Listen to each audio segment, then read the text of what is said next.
Moltíssimes gràcies. Si us sembla, comencem i així els que heu arribat puntuals doncs no us heu d'esperar més del que toca.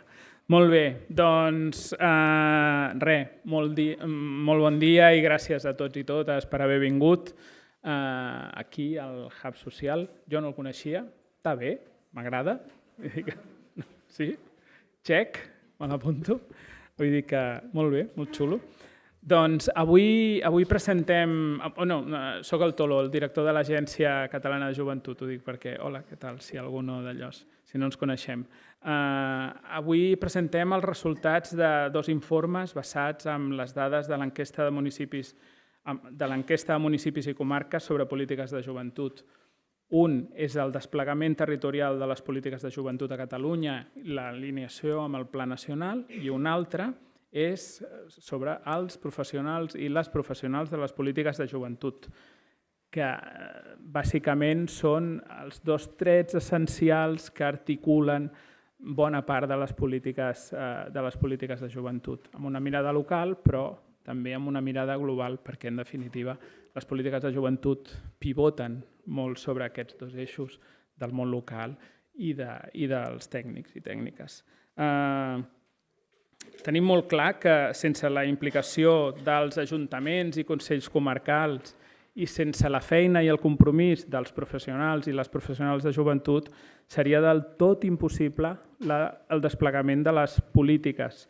Ja no un desplegament eficient, sinó un desplegament en definitiva, perquè, com comentava, és bona part del desenvolupament de les polítiques de joventut ha pivotat sobre això i pivota encara. De la mateixa manera, sense una diagnosi acurada i sense un coneixement precís de la realitat, les polítiques és molt difícil ajustar-les a les situacions i a les realitats.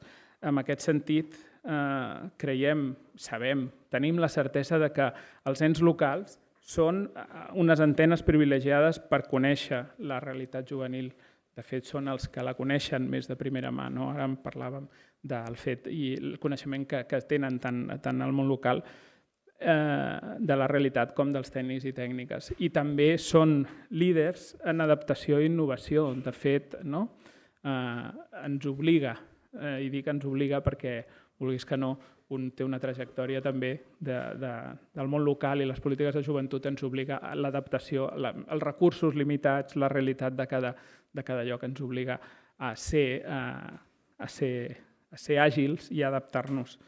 Per això, avui tenim la intenció d'obrir un espai de diàleg entre les dades que ens ofereixen els estudis i les experiències del món local. I volem conjugar aquestes dues visions. És el que us proposem. Per què? Perquè volem identificar aprenentatges, diferències territorials, camins d'acció, institucionalització de governança i recursos, finançament, quins temes, i l'equipament com a porta d'entrada a drets. Això per nosaltres creiem que és bàsic, importantíssim, el fet de referents, la presencialitat i també, com no pot ser d'una altra manera, les condicions dels professionals i les professionals de les polítiques de joventut. Per això vull agrair molt especialment als professionals del sector el compromís i la dedicació.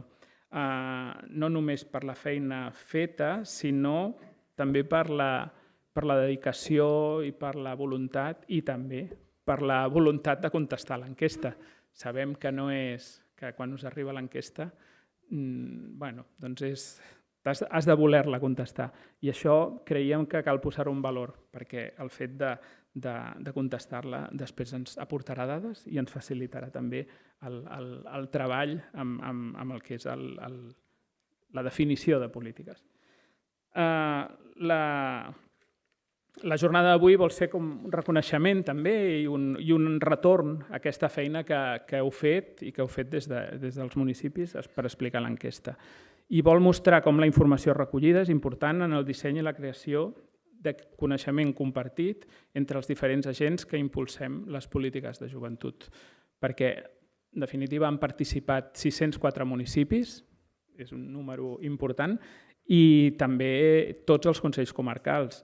s'ha recopilat la informació de més de 1.000 professionals. Per tant, aquestes dades tenen una representativitat que és considerable. Aquestes dades ens han de servir per dissenyar polítiques i per això també l'Observatori ha fet aquesta proposta de combinar l'exposició de context dels dos informes i les taules rodones, que ara veurem. I contrastarem pràctiques, coneixements, eines, inquietuds, com deia abans.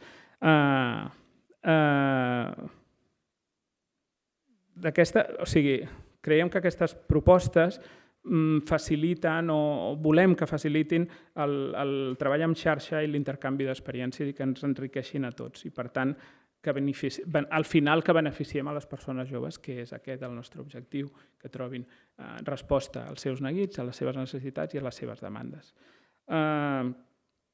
Poc més. Espero que la jornada sigui profitosa. El tema dels estudis, tenim una situació que és que no estan penjats online encara, però trobareu aquí fora en format paper. Quan estiguin penjats, inshallah, doncs us enviarem el link. No estan penjats perquè encara no hem complert unes condicions d'accessibilitat que han estat totalment noves per nosaltres i ens han agafat una mica així amb el pas canviat. Però no patiu, que això ho arreglarem tard o d'hora. Vull dir que això... Res més. Moltíssimes gràcies per la vostra assistència. Gràcies a les autores dels informes per la vostra feina.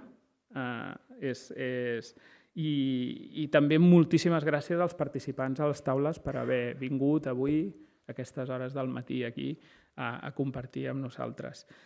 També gràcies, com no pot ser d'una altra manera, a la gent de l'Observatori per la feina que fan i a tota l'organització que us heu implicat en que això avui ens puguem trobar i que estigui aquí. Moltíssimes gràcies i res més. Engeguem, si us sembla. Vinga, merci. Fins ara.